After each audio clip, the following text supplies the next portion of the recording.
to respect myself to others, respect authority, respect respect authority, authority, use resources wisely, use resources wisely, make the world a better place, make the world a better place, be a sister to every Girl Scout. and to be a sister to every Girl Scout. Okay, that was awesome. Thank you so much. Okay, so at this time, we want to make sure that everyone has their cameras on speaker view. We want the parents to know and caregivers that this event is being recorded. Please keep yourselves muted until the end of the presentation. Make sure that you are paying attention because we may have questions for you later. If you have any questions or any comments or need assistance, you can type anything in the chat box and we will make sure to answer your requests.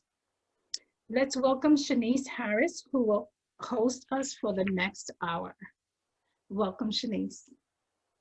Thank you so much, Jacqueline, and good afternoon, everybody. Thank you for joining us. I hope you're having a great day. I'm really excited this afternoon because I have the privilege of introducing a very talented storyteller, Janice Johnson, or Jay, as her friends call her. To introduce her, we're going to take a walk down memory lane. And please know that some of the things that I'll be sharing with you, she'll be speaking more about during her performance.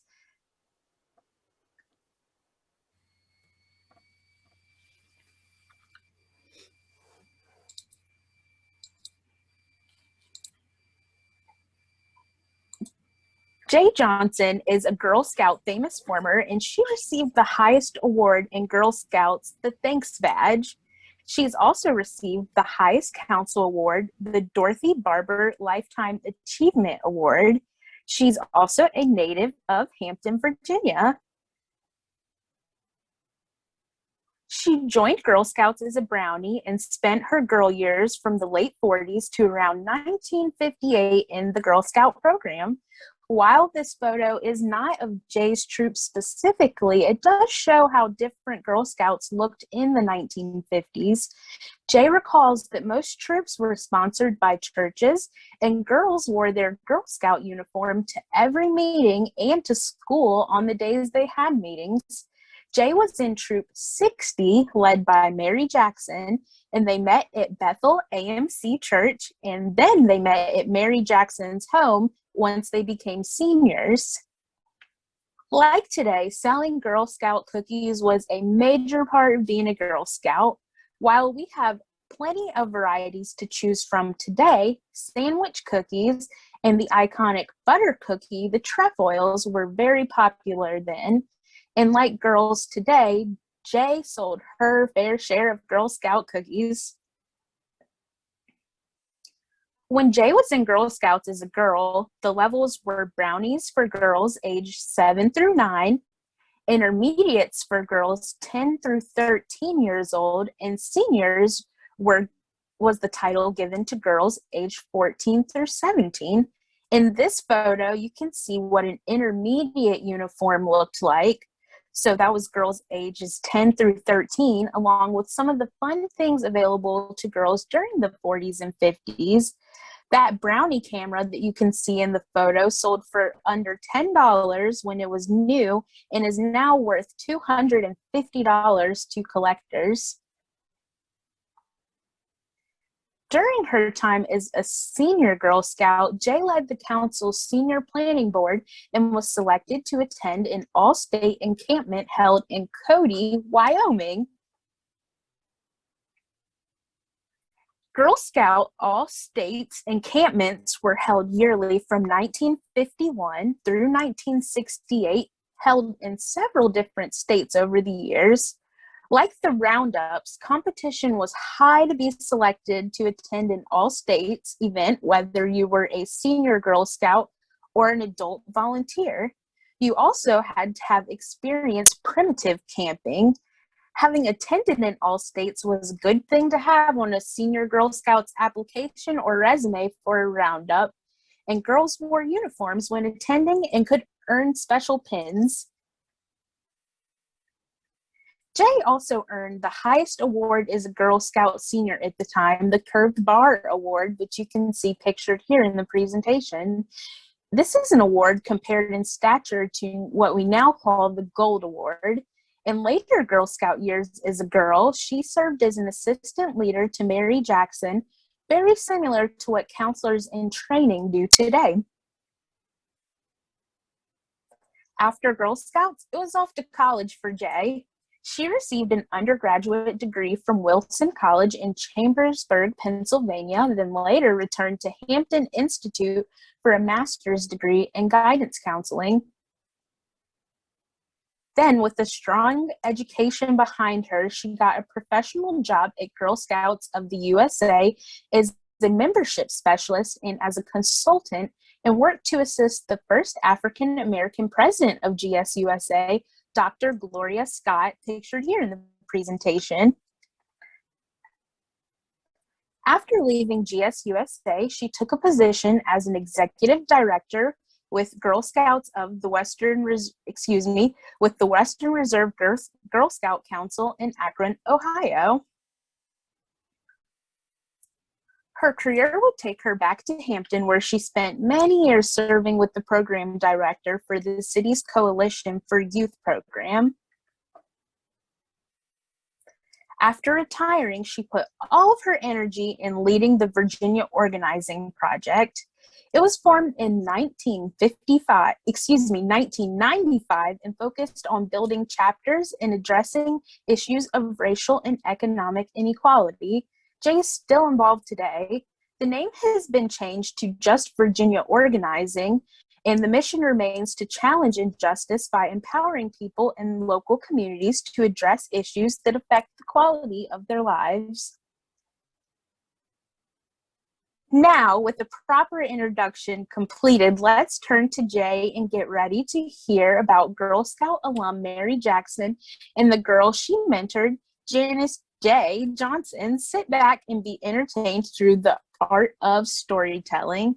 Please take it away, Jay. Thank you. Good afternoon. It's so good to see so many of you here. And, you know, all of you have Girl Scout leaders and all of them are wonderful people. So I'm going to tell you about my Girl Scout leader who ended up being double wonderful. But let me set it up for you a little bit because it's important to know that when I was growing up and actually got involved in Girl Scouting was pretty much at the end of what was the Second World War had ended and what they call the Cold War had not quite begun. So there were lots of, if you live in this area, you know we have lots of military bases, and Hampton has 4 military bases on the peninsula. And so when I was a little girl, you never asked what went on beyond the gates of the military base. And when people told you they worked for the government, you didn't ask them any questions. Plus, when I was growing up, kids were seen and not heard. So if you asked a question, you weren't likely to get an answer anyway. So we didn't know what went on those bases. To us, it was a secret. And we went about our lives. We were raised during a period of segregation where blacks and whites had little interaction with each other. I went to an all-black and all-Negro elementary school and all-Negro high school. I lived in a community that was basically an all-black community. And so that was our interaction. So the people in our community were our role models. Whatever they did, the fact that you were a good person made you a role model. So let's begin. I was in maybe the 2nd or 3rd grade when 2 of my classmates I saw having on these tan dresses and this little round brown cap called a beanie that had a little thing sticking out the top, looked like a stem. And so I was curious. I said to them, hey, what's going on? And they said, oh, we are Brownie Girl Scouts, and we're in a troop that meets at Bethel AME Church. And we meet on Wednesday afternoon, and Miss Jackson's the leader, and you should come and join the church and the troop and become a member of the troop with us. So I did. And I became a Brownie Girl Scout. Well, I'm glad that that was only going to last for 6 months because I really found Brownie Girl Scouts boring. I mean, I like to hang out at the school with my friends, and Brownie Girl Scouts just didn't do it for me. So the next year we went to intermediates. That was so much better. Mrs. Jackson was still the leader, but there were so many things to do. I mean, from the moment we got in and said our promise till we left and did our wish circle, we were busy. And I was really happy about being in that troop, which was number 11. Well, we had been in the troop maybe 2 or 3 weeks when Mrs. Jackson announced that we had earned the Good Housekeeping Badge. The Good Housekeeping Badge. Oh, it was a pretty little badge, nice round and with a white teacup in the middle, steam rising out of it. It was pretty. So I take my badge and I go home to tell my mother and my grandmother the good news. I have earned my first Girl Scout badge, Good Housekeeping Badge. And they looked at it, and my mother looked at my grandmother, who looked back at her, and they started laughing. My feelings were getting hurt. What was so funny about me earning the Good Housekeeping Badge? And so they turned and they said to me, honey, you, the person who hates housekeeping more than anything in the world, how could you possibly have earned a Good Housekeeping Badge? You hate it. Well, that may be true, but Mrs. Jackson was a woman of her word. And if she said we earned the Good Housekeeping Badge, we did. But that comment did raise some questions in my mind. So I went and I got my Girl Scout handbook and I flicked through the pages looking for the Good Housekeeping Badge to see what the qualifications were so that I could check them off and I could prove it to them myself. And as I'm going through, I noticed these other badges and some of the activities on these other badges. And I realized that Mrs. Jackson has us working on Girl Scout badges in the troop meetings without us knowing it. Wow. Well, that was really smart. I love the way that woman worked. Well, pretty soon it's summer, and in summertime, it's camp time. Well, I need to explain to you that during that time, there was only one camp that Black kids could go to, Camp James River outside of Williamsburg. Well, the Black Boy Scouts went for 2 weeks, the Black Girl Scouts went for 2 weeks, and the Black Catholic Church went for 2 weeks. I don't know who they got to go after that. That's the extent that I know about.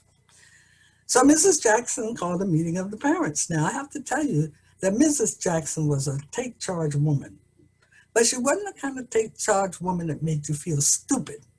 She was the kind of person that would just pave the way for you, and you walk along the path that she had laid out, and you would accomplish something. So when she called the meeting for the parents, that was before computers, so everything was paper. Mrs. Jackson had the day camp forms, she had the resident camp forms, she had the campership forms. She told the parents how much money from the cookie sale each of us would get toward whatever camp we chose. And then she said, if you still can't make the ends meet, I know community organizations that will help. And of course she did, because she belonged to most of them. That was our Mrs. Jackson. Well, pretty soon after that, we left intermediates. We left Troop 11 and we went up to Troop 60, the senior troop. Well, I need to tell you, there were about 30 girls in the intermediate troop. And when we got to seniors, only about 8 of us went into the senior troop. Now, when you think about it, you really can understand that. Because, I mean, being a senior Girl Scout in high school, oh, no, not too cool. But we enjoyed it because we were small enough now as a troop to meet at Mrs. Jackson's house. We didn't have to meet in the church. And what was good about that was, I don't know how many Girl Scout activities we did, but we had some wonderful adult girl conversations. They were great. We could ask Mrs. Jackson all kinds of things. We had known her for years, and she would be honest in answering us. And she taught us, what it really meant to be of service, that it was not about money. A lot of people could have money but didn't do anything with it. To be of service meant that you had a talent, a skill, or just a desire to help. And if you couldn't do it by yourself, you would get other people to help you. That's what it meant. To know what it was to be a young woman. You had to treasure your body. You had to take care of your health and your hygiene and understand how to say no to things that were not healthy for you.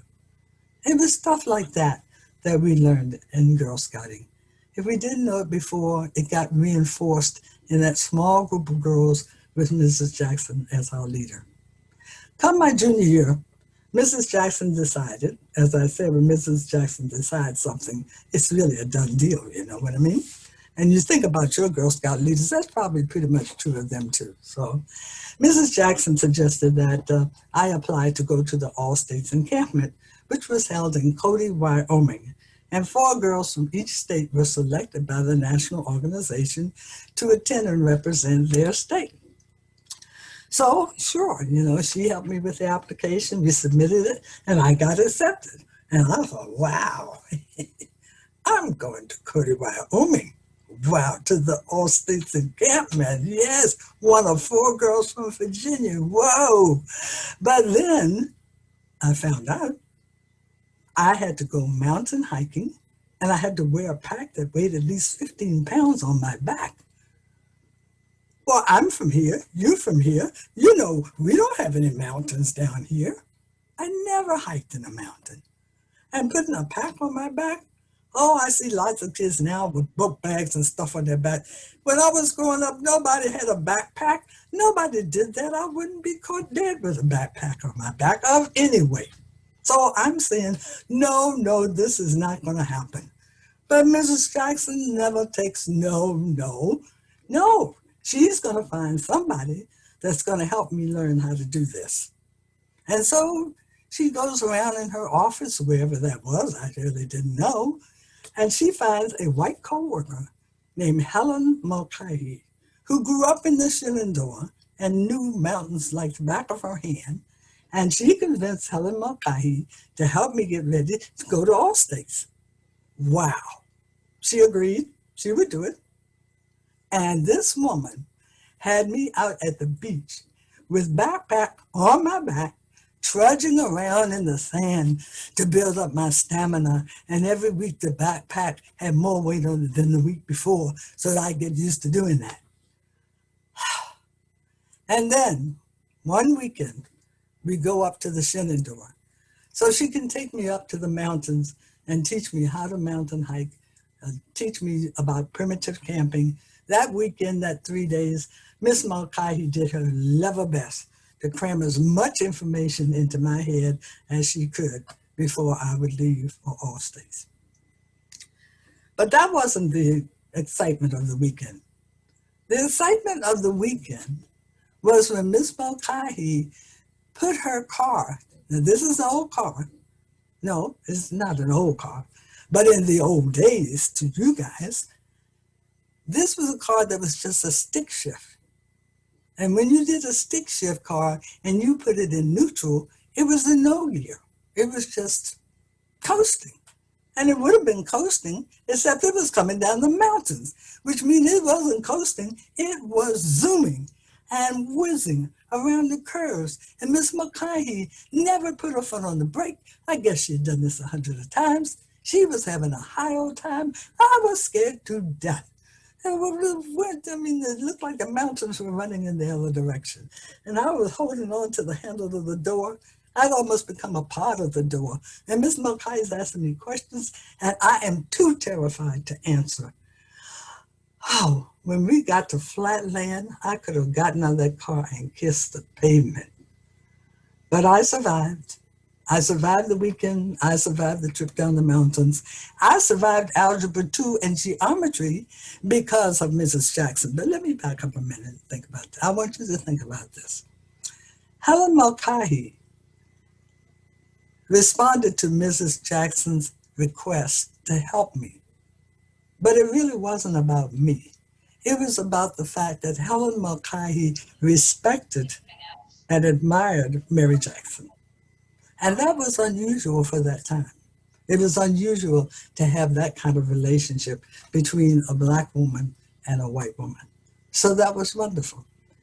So to get back to algebra and geometry, I survived them because Mary Jackson, Mrs. Jackson, mentored me. After school, I stopped.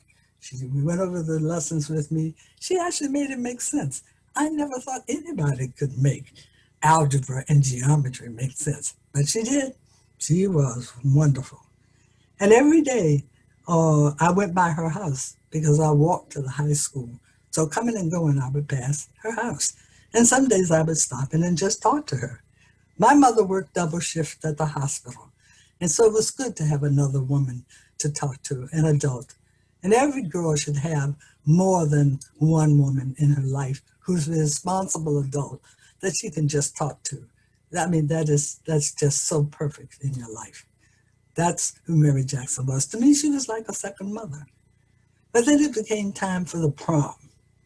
Now, I don't know about you, and I've kind of looked at you very momentarily on the screen, and I don't see anybody like me in the picture. I was a fat girl. I was not pleasantly plump. I was not nice chubby. I was fat. And when you are a fat girl, especially during that time, and you went to look for a dress for any wonderful dress for any great occasion, that was painful. And a prom dress was out of the question. So I didn't know what I was going to do about this. Well, Mary Jackson didn't like to cook, and Mrs. Jackson didn't like to go camping, but Mrs. Jackson could sew up a blue streak, and she made my prom dress. It was beautiful. I felt wonderful. Wonderful. So to me, Mrs. Jackson could do anything. She was like my Wonder Woman of the times. This was Mrs. Jackson, my Girl Scout leader, and we were known as Mary Jackson's girls. Well, sometime later, really since I've become an adult, this thing about hidden figures came out. And there we discovered, Mrs. Jackson's girls discovered that our Mrs. Jackson, our Girl Scout leader, was an aeronautical engineer at NASA.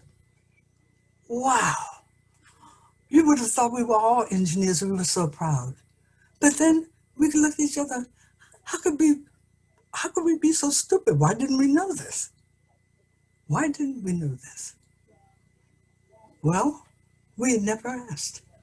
And in truth, when you think about it, it really wasn't important to us who or what Mary Jackson did professionally. What was important to us was who Mrs. Jackson was to us. Right? I'm like, well, you know how much a membership costs for the aquarium? Okay. $150. You know how I hope you enjoyed that story. And I want you to know that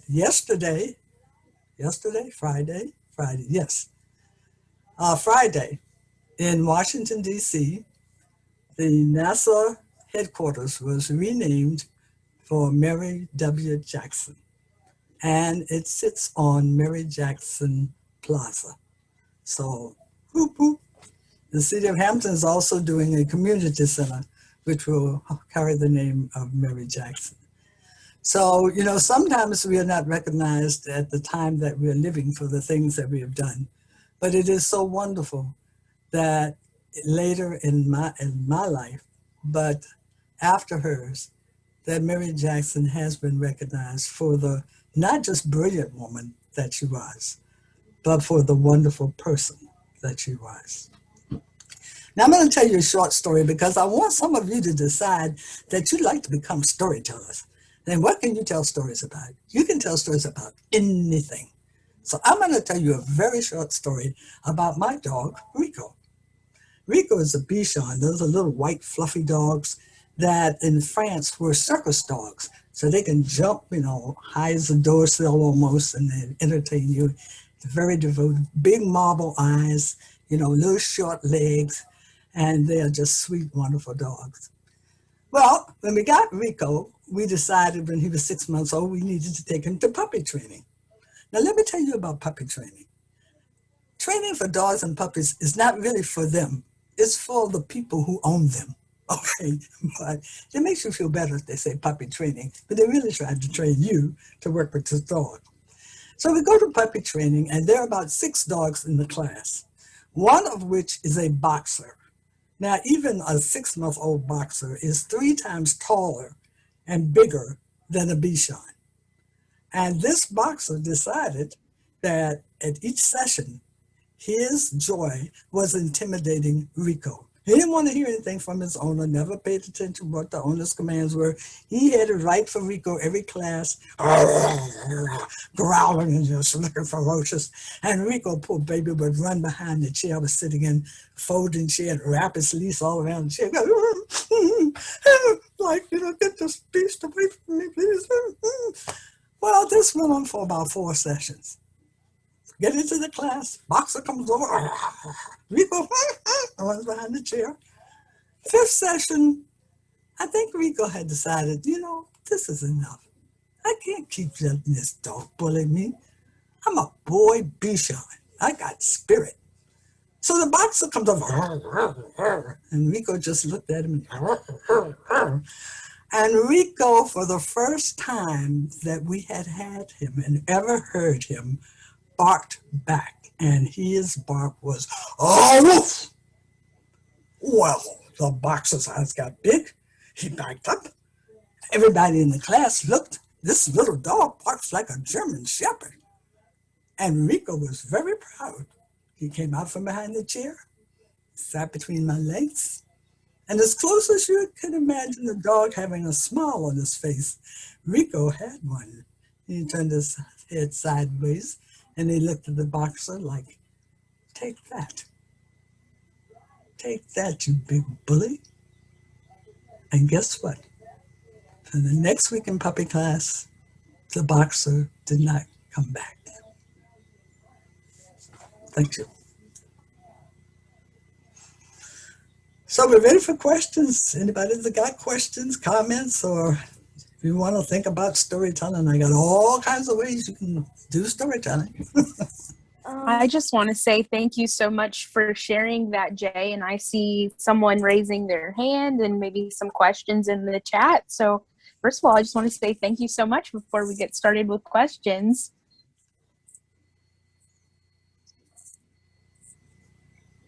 Okay, are we going to take live questions or questions from the chat? I see Martha Ann raised her hand. We have some chat questions. Let's start with them. We can have everyone, anyone who has a question, just raise your hand, and Shanice will ask you to unmute yourself, and you can speak directly to Miss J. Okay. And you can also start showing your camera at this time. Yeah, let me see all those smiling faces. Okay. All right. Angelina, you can unmute yourself. Hearing your story, it was actually kind of inspiring.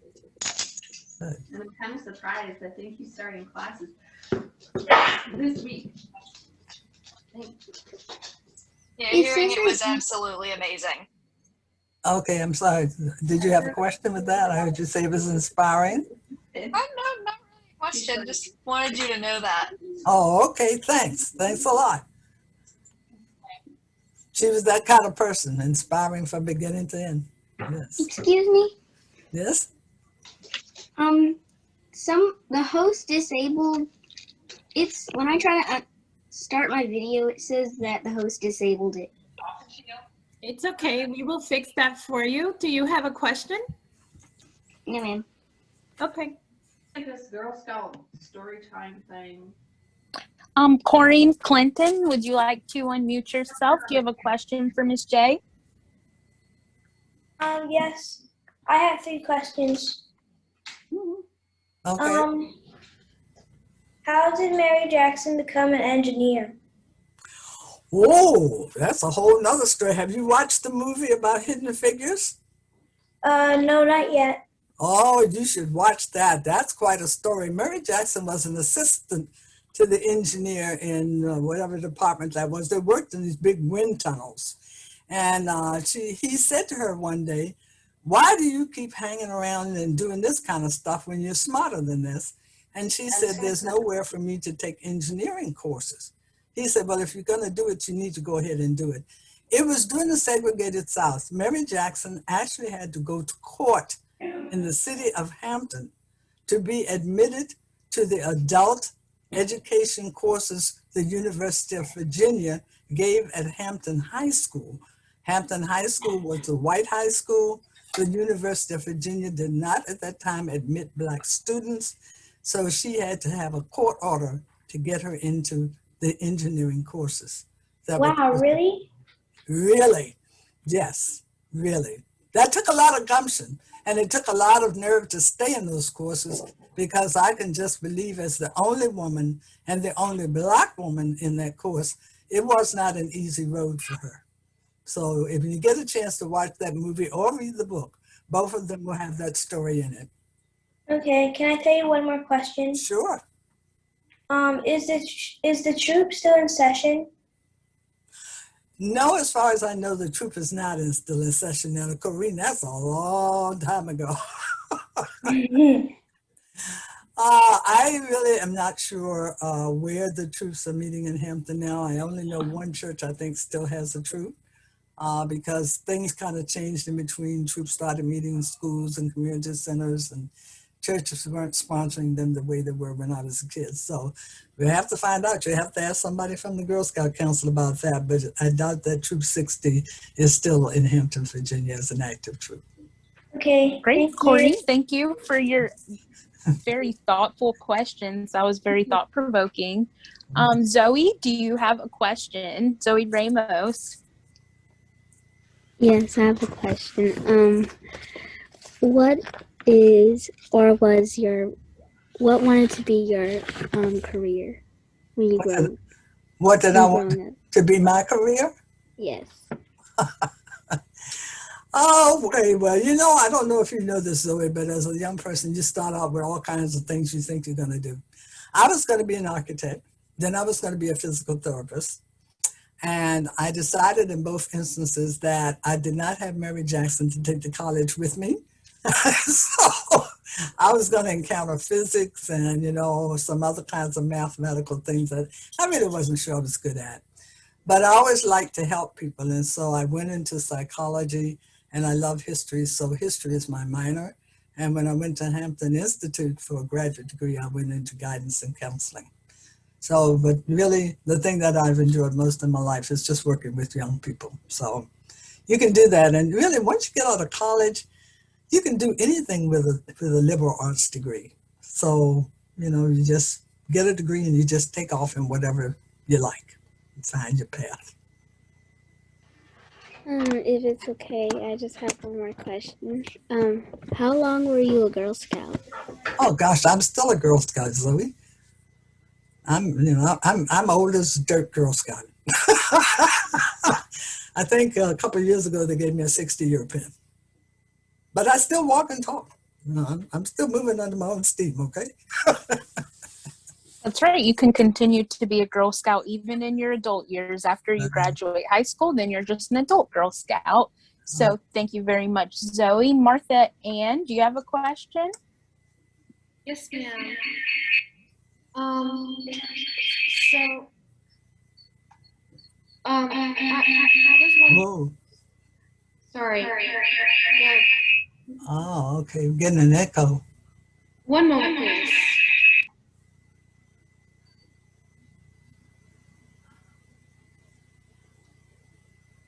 Okay, Martha Ann, now your mic is off. Tell you what, can you put your question in the chat and we'll get to it next? Your mic is still off. I haven't seen a chat button. Put your question in the chat, okay? And I promise we'll come back to it, okay? Okay. Jay, I don't know that our chat is working. There is no chat button. Yeah, No the chat button? chat Nope. does not seem to be on this. Yeah, right there's here. no chat button. Yeah, someone just Oh, we got a problem. Okay, no wonder there are no questions in the chat. Okay, Martha Ann, speak very slowly and try to make the question very pointed, and we'll see if we can figure it out, okay? Did Miss Jackson ever mention anything about working, anything about her career or what she majored in at all? No, let me tell you a funny story. When I was in about the 4th or 5th grade, I was in at Union School in class, and they had a substitute teacher, and in walked Mary Jackson. That was the only time I saw her do whatever she did professionally. So if I had thought she was going to be doing anything anyway, I would have thought she was a teacher. She never said. But that was not like, people during that time did not talk about, if they worked for the government, they did not talk about what they did. To the extent that I would tell you that I had an aunt who worked for the CIA. That's another story I tell. And we did not know until 5 years before she retired, and she was there 30 years, that she was actually employed by the CIA. So, no, don't ask, don't tell. Okay? Wow. Right. Okay, somebody had their hand up down here. Isa or Elsa, did you go away? You had your hand up a long time. I see an Isabella Stone. Okay. Yeah. Okay, Isabella? It's Elsie. Okay, hold on. Let's do Elsa and come back to Isabel, because Elsa had her Okay. hand up from the time I finished. Go ahead, Elsa. I watched the movie Hidden Figures, and which one was Miss Jackson? Which one was Mrs. Jackson? Well, when you watch it again, you'll see her in the wind tunnel with this gentleman who has something like a German accent, and her high heel gets stuck in one of the metal things in the wind tunnel at a very dangerous point. So when you watch the movie, you'll see that that's Mrs. Jackson. Do you remember that part? She's also the person who was at one point, I think, trying to go to the bathroom all the way from the wind tunnel, and she had to go all the way across the complex because there was only one bathroom for colored people. I saw that, but I remember it. Okay, good. So, all right, you're very observant. Okay, Isabella, take it away. Was Mary Jackson the most inspiring person you ever met? Whoa. She was, until I went to work for Girl Scouts of the USA Region 2, which was in Washington, D.C. And my boss at Region 2, Mary. That's cool. Also in Mary. Mary Birch was the best employed person I ever worked for. I mean, she was fantastic. Because when you start to work, what you want to do is to have somebody who will back you up in public, call you out often out in private if something you're doing is not right, but you always know it's there for you and gives you challenges, but supports you in doing them. And sometimes they know you're not quite up to it, but they know that you can get that thing to happen. And so they will support you doing that. And while we were employed with the Region 2 staff, we did a girl adult conference called Rap, Rock, Reach, which was phenomenal for its time because we had people from all spectrums of issues that came in panels to talk to girls. So, you know, she backed that up, and a lot of people were throwing smoke, but she was not. So next to Mrs. Jackson, Mary Birch, I would say, was the next most inspiring person in my life. Yeah. Anybody? Great. Thank you for your question. Yeah. You're welcome. I see Angelina Hunter, but did we already speak or did I skip over you, Angelina? Oh, we did, but I do have one question. Okay.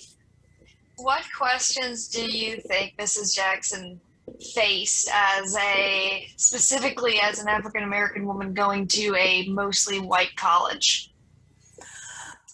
Oh. Well, Angelina, let me say this to you. At that point in time, the first thing is that nobody in the class, including the instructor, thought she should be there at all. They probably thought, number one, that she wasn't intelligent enough to keep up with what was going to be discussed in the class. And number two, they just, at that time, people just underrated Black people.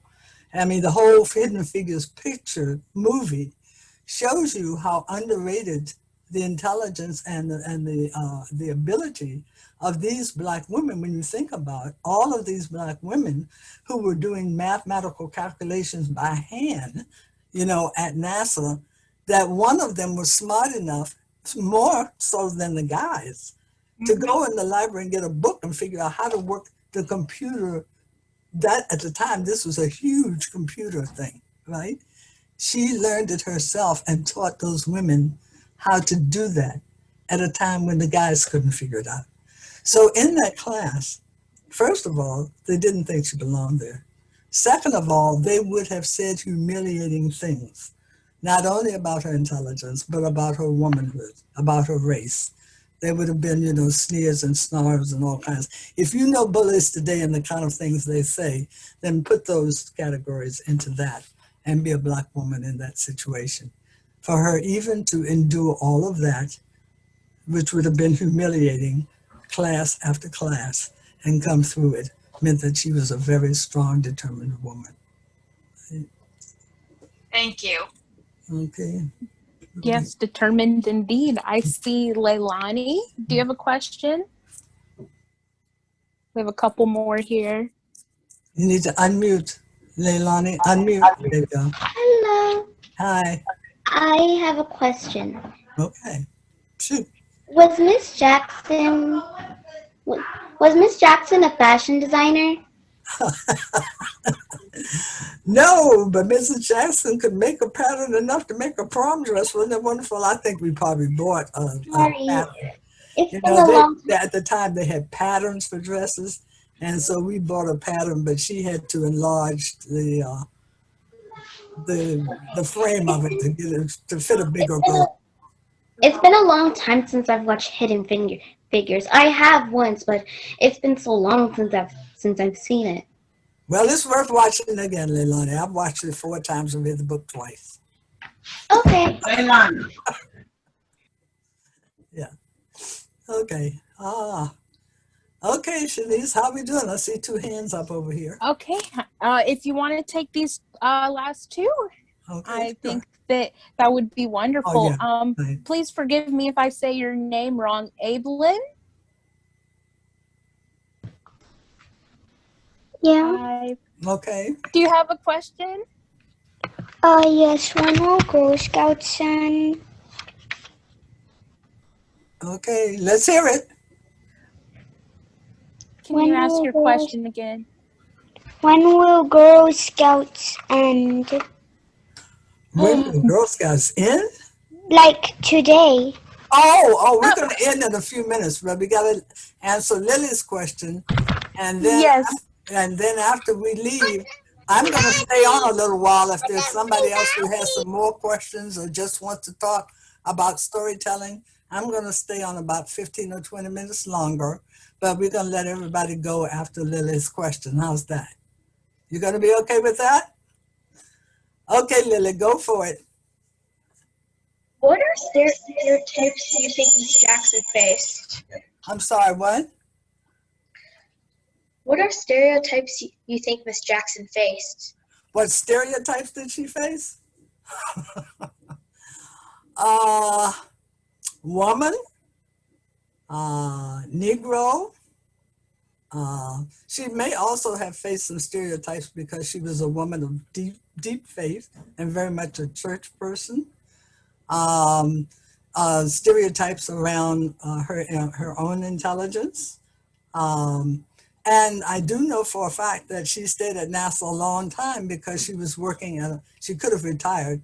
She was working on a special project that she wanted her name to be on. So that says to me that whoever she was working with might not have been inclined to give her credit for the work she was doing. on that project.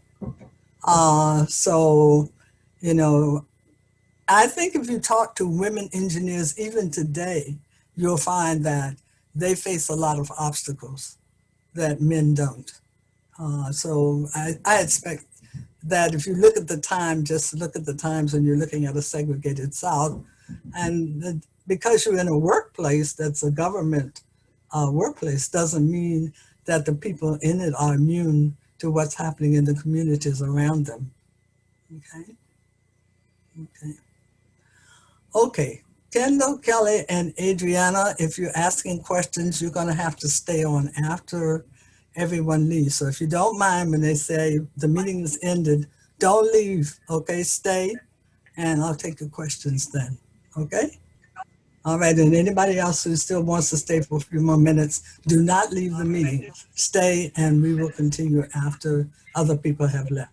How's that? Hey everyone, so we are going to say thank you so much to Jay and to Shanice today. Shanice, for hosting the event today. We appreciate you. Thank you.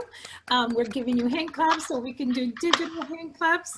And Miss Jay, Thank you. I just really want to thank you so much for helping us celebrate and close out Black History Month with such a great event. We appreciate your time.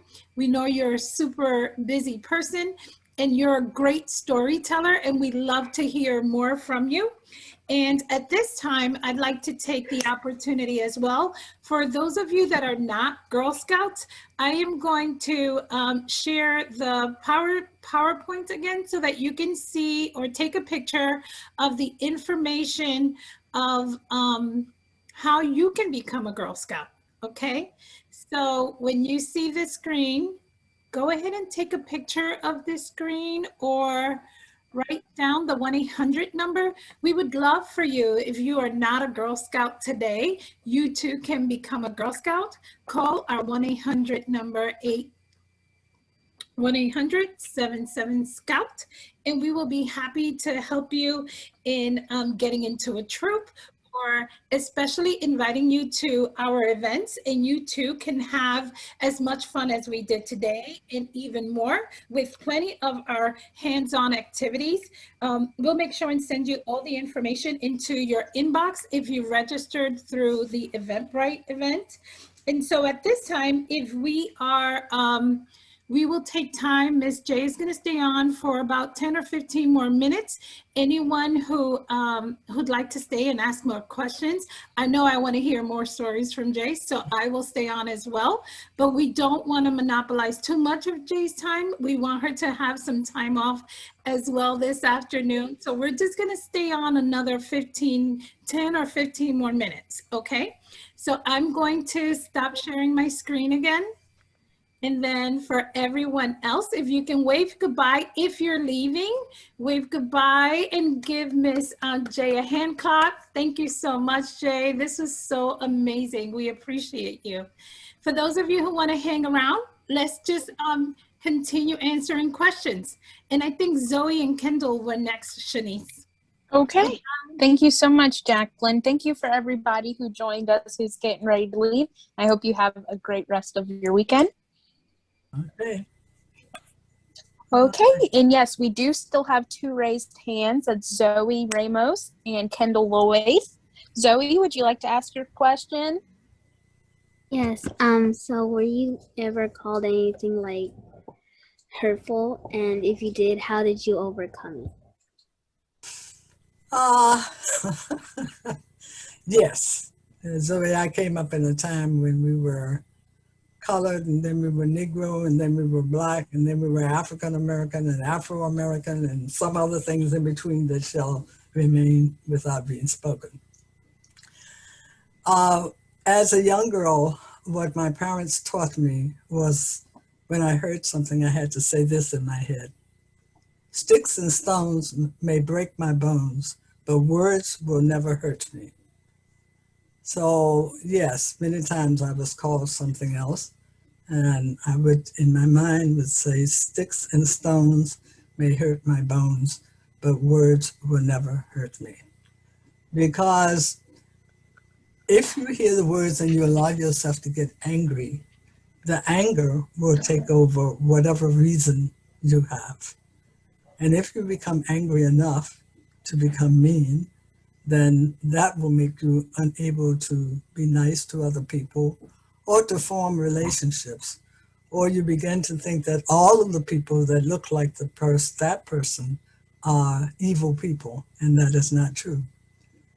We have to know that in this world, there are people who have learned bad things that they have to unlearn. And so we are part of the unlearning of them. But always remember, sticks and stones may break your bones, but words will never hurt you unless you allow them to.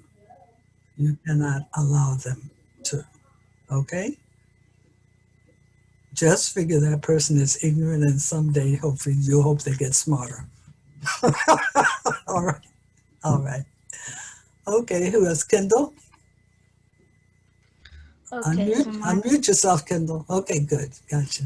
my question is, how did you feel when you found out that Mary Jackson worked for NASA? I'm going to tell you the truth, Kendall. I felt utterly stupid. You know, here's a woman you've known all your life. She's like a second mother to you, you know.